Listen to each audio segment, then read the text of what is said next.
Group health insurance basics. First of all, you cannot form a group just because you want to get some group health insurance. It's not allowed. The group has to have another reason to be in existence first. Then you can see about getting some group health benefits. When an employer, for example, decides to cover their employees, that's a very common group, by the way, employer-employee. The employer sits down with the insurance provider and they decide, how they're going to structure the policy. And then the actual master policy, there's only one policy, it's called the master policy, could be a test question. The employer hangs on to the master policy. All of the employees that are covered through the group health plan get what are called certificates of insurance.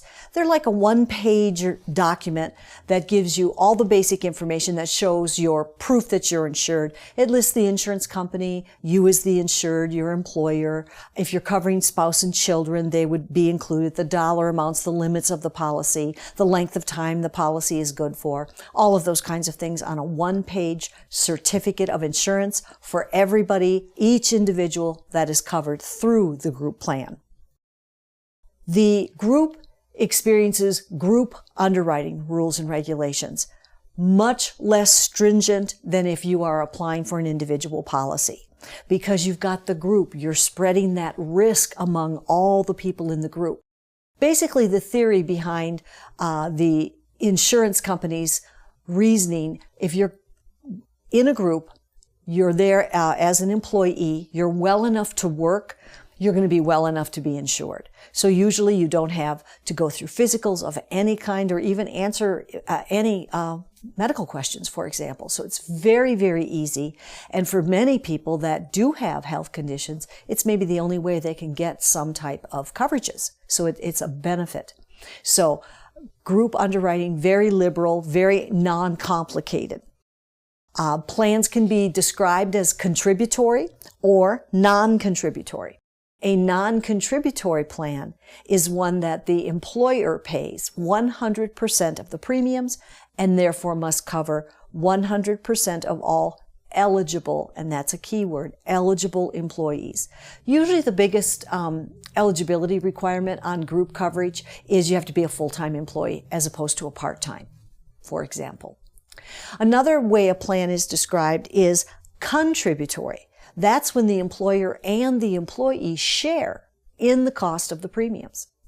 So if the plan is contributory, then at least 75% of all those employees who are eligible for the coverage say they want to take the coverage. So if the employer can't get basically 75% of eligible employees who are willing to participate in the group coverage, then they can't put it in place at all. You will need to know contributory and non-contributory and what they mean. Let's talk about some examples of eligible groups. As I said, the employer-employee, that's a big number of groups that are written, are employer-sponsored plans that cover the employees. There's also METs, multiple employer trust, because remember, you can't form a group just because you want to get insurance. The thing about a MET, multiple employer trust, a group of several or multiple small employers, for example, the key is they all have to be in the same industry, like 5 bakeries in town. They're independent bakeries. They've got a couple of employees, each of them. They could join with other bakeries, create this multiple employer trust, and then the trust applies for the insurance. So that's how they meet that requirement of not forming a group just to get insurance. Thing to remember with METs is they have to be in the same line of work. All bakeries, all printing shops, something like that. Creditor groups. If someone loans you money, they may suggest that you would take out a group disability policy on yourself. So should you become disabled, have no wages, you wouldn't be able to pay your loan off.